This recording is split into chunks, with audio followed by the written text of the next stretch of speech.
नमस्कार, मैं हूं आपके साथ मयंक मिश्रा। आज 4 तारीख है और इस वक्त की सबसे बड़ी और अहम खबर, डोनाल्ड ट्रंप लगातार जो दावे कर रहे थे कि सोमवार से ईरान और अमेरिका के बीच बातचीत होने वाली है, न्यूक्लियर फ्रेमवर्क तैयार हो गया है, हॉर्मूज खोलने का प्लान तैयार हो गया है।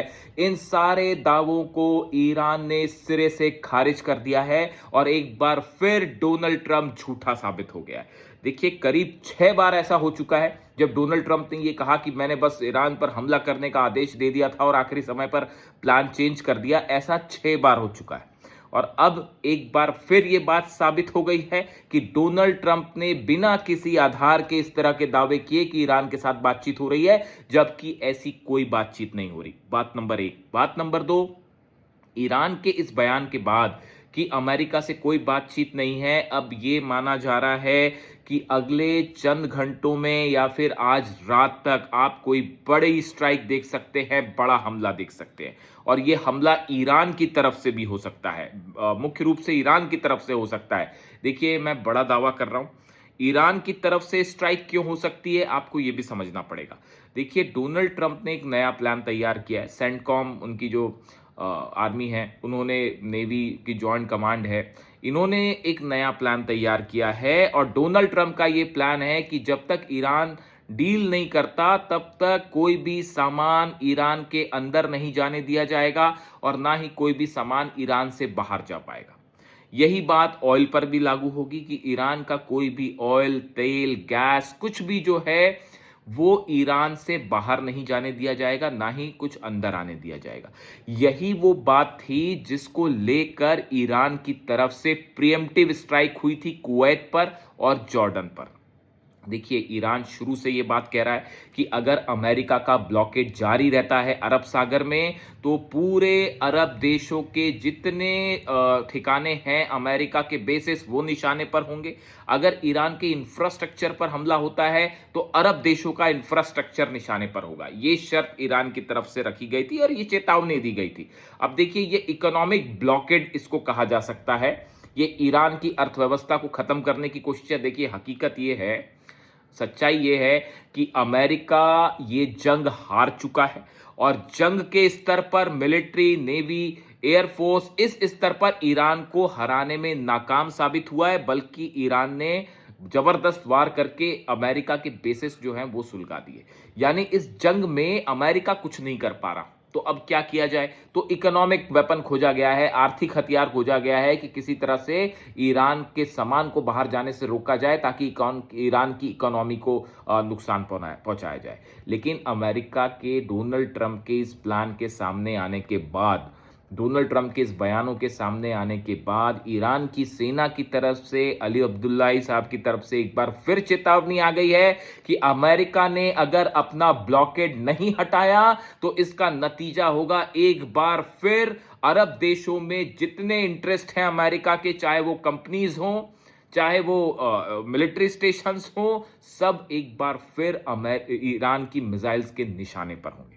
यानी ईरान ने यह साफ कह दिया है कि अमेरिका की दादागिरी नहीं चलेगी, डोनाल्ड ट्रंप की दादागिरी नहीं चलेगी। इस बीच देखिए, एक बेहद अहम खबर आई है जो पता नहीं आपकी इस पे कितना ध्यान गया नहीं गया। इसको दरअसल पत्रकारों ने उस लिहाज से चलाया नहीं जितना चलाना चाहिए था, लेकिन यही हमारी खास बात है। जो समाचार आपको दुनिया में कहीं नहीं मिलेगा, वो समाचार हम आपको लाके दे रहे हैं। तो पहला दावा आपने देख लिया कि ईरान की तरफ से अब हमला हो सकता है और कभी भी हमले की खबरें आ सकती है, चाहे हॉर्मूज में आ जाए, चाहे किसी भी अरब देश पर आ जाए, क्योंकि ये अमेरिका का ब्लॉकेड जो है ये कतई बर्दाश्त नहीं है। ईरान को अमेरिका की, डोनाल्ड ट्रंप की दादागिरी बर्दाश्त नहीं है। दादागिरी कहीं और दिखाइए, ईरान के साथ मत दिखाइए, ये कहना है ईरान का।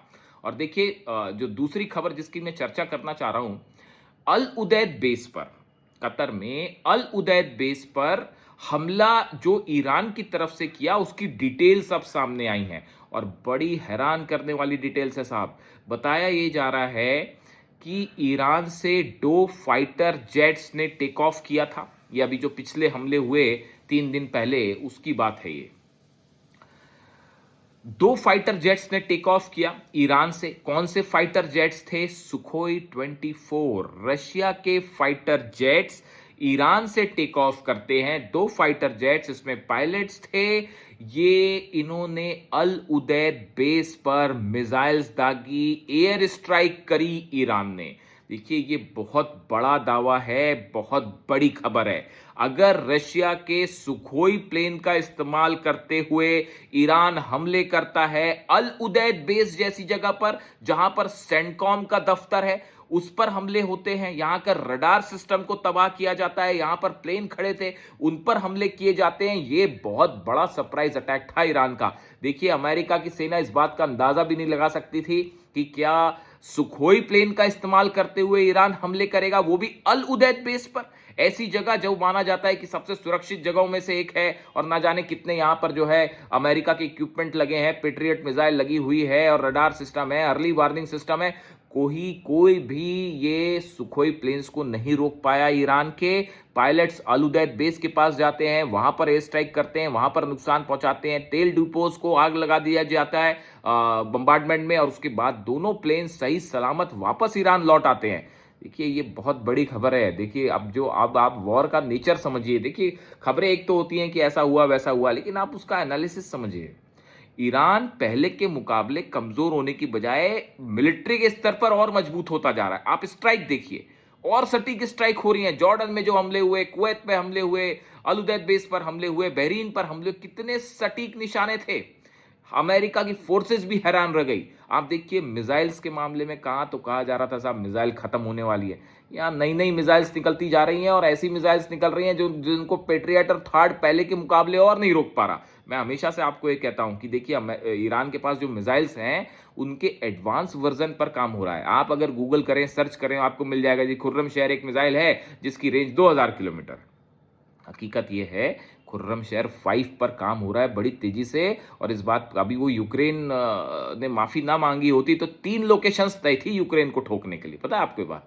3 लोकेशंस में हमले होने वाले थे यूक्रेन में, मिसाइल्स तैयार थी, और शायद पहली बार दुनिया जो है वो खुर्रमशहर 5 का देखती नजारा कि क्या होता है खुर्रमशहर 5। और वो 3 लोकेशंस तय थी, लेकिन एंड टाइम पर जेलेंस्की आ गए और हाथ पर जोड़ने लग गए ईरान के कि नहीं नहीं गलती हो गई साहब, अब जो है हमला नहीं करेंगे हम, और वो गलती से हमला हो गया, तब रुका ईरान। वरना ईरान ने तो जो वो हमले किए होते कि 3 लोकेशंस तय थे और मिसाइल्स बस दागने की देर थी और कुछ नहीं, बस दब जाती बटन।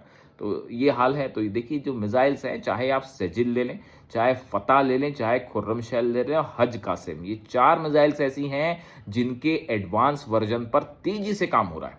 तो अब ये सरप्राइज एलिमेंट है। अब देखिए ये जो हमले हुए सुखोई से, ये हमले ये बता रहे हैं कि ईरान न सिर्फ मिसाइल के मामले में बल्कि अपनी एयरफोर्स, अपने पायलट्स को ट्रेन कम करने के मामले में, एयर कॉम्बैट के मामले में तेजी से ट्रेनिंग और प्रैक्टिस करके ये सिचुएशन लाना चाहता है कि अब एयर कॉम्बैट में भी जवाब दिया जाए। यानी F-35 और F-16, F-18 अगर हमला करते हैं इजराइल और अमेरिका के, तो इस बार हो सकता है कि हमें ईरान के आसमान में डॉग फाइट भी देखने को मिले। डॉग फाइट शब्द का इस्तेमाल होता है जब 2 प्लेन आपस में लड़ते हैं, तो वो डॉग फाइट हमको देखने को मिल जाए। और इस बार जो है वो air strike versus air strike का भी जो है वो नज़ारा देखने को मिल जाएगा। तो कुल मिला के देखिए ये डिफेंस एक्सपर्ट के लिहाज से बड़ी खबर थी कि सुखोई प्लेन का ऐसे दावे हैं कि 2 सुखोई ने टेक ऑफ किया और उससे हमले किए गए। ये अपने आप में वाकई ईरान का बड़ा अचीवमेंट है अगर ये सब कुछ सही है तो।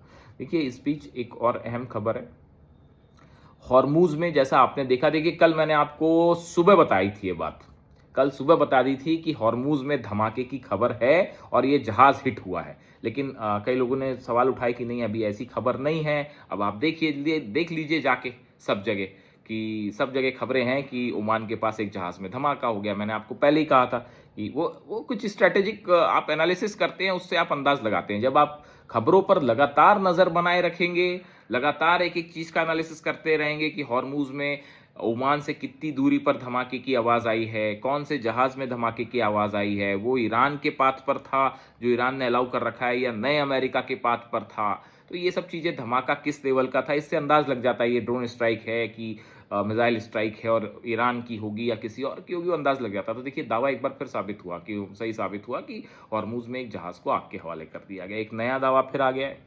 दावा क्या आ गया, ये भी सच्चाई है कि अमेरिका को वो MQ-9 रिपर ड्रोन, एक और ड्रोन गिर गया साहब। तो वो पता नहीं कितने गिर गए। ऐसे खबरें हैं मीडिया में कि जो है वो 12-13 जो है वो रिपर ड्रोन गिरा चुके हैं। बट मेरी जो संख्या मैं काउंट करता रहता हूँ कि कितने जहाज, कितने रिपर ड्रोन्स गिर गए।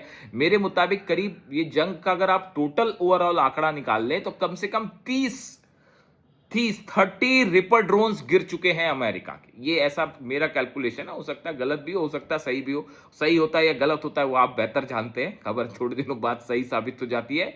30 MQ-9 रिपर ड्रोन्स जो है जब से जंग शुरू हुई है तब से स्वाहा हो चुके हैं साहब। तो अब देखिए हालात ये है कि हालात ऐसे हैं कि डोनाल्ड ट्रंप के जो वादे और दावे थे वो एक बार फिर से जो है वो झूठे साबित हो जा रहे हैं कि बातचीत हो रही है और ऐसा हो रहा है और वैसा हो रहा है। और कुल मिला के अब नतीजा ये है कि ईरान ने एक बड़ा प्लान तैयार कर लिया है कि अगर अमेरिका का ये ब्लॉकेट कंटिन्यू होता है तो क्या किया जाएगा और कैसे जवाब दिया जाएगा। यानी आने वाले चंद घंटे और आज की रात बेहद अहम होने वाली है और एक बार फिर आप ईरान की तरफ से प्रीएम्प्टिव स्ट्राइक्स देख सकते हैं। जो भी अपडेट होगा मैं फौरन आप तक पहुंचाऊंगा। चैनल को सब्सक्राइब कीजिए, ज़्यादा से ज़्यादा लोगों के साथ शेयर कीजिए। जल्दी ही हम अच्छी व्यवस्था के साथ एक नए प्लेटफॉर्म के साथ आपके पास फिर से आएंगे, ताकि आपको कभी ऑडियो की दिक्कत हो जा रही है या कभी विजुअल्स की क्लैरिटी की दिक्कत हो रही है वो सब दूर कर दी जाएगी। और चैनल को आप सब्सक्राइब ज़रूर करें। एक्सक्लूसिव चैनल आप ही के लिए बनाया गया है साहब। Thank you so much.